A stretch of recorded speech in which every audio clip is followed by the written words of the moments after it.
அது இருக்கா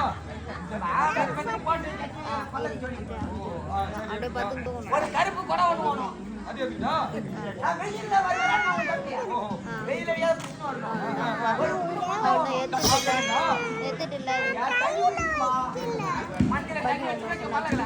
அப்படியே பட்டுன்னு வருவாரு.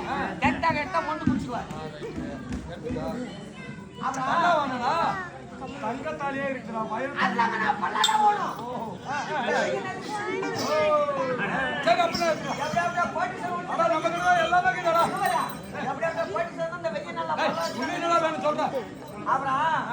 ஒரு மூளை கட்டாத மரம்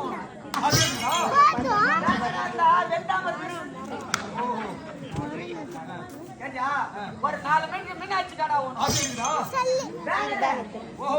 சாகா வர்ற வேகாவுடன் யோகா செல்வங்க பெற்ற வாதாது சூரன் தம்பி எழுதாது ஜெயம்பெற்று வருகிறான் அப்படின்னு பேன் அடிக்கும். இப்பெல்லாம் வாழ்ந்தாலும் பேன் அடிக்கிறேன், செத்தாலும் பேன் அடிக்கிறேன். எல்லாத்துக்கும் பேன். அப்படி என்றால் ஒரு 4 படி பொறி வேணும். அது இருக்கா மூல படிகளுக்கு மாறி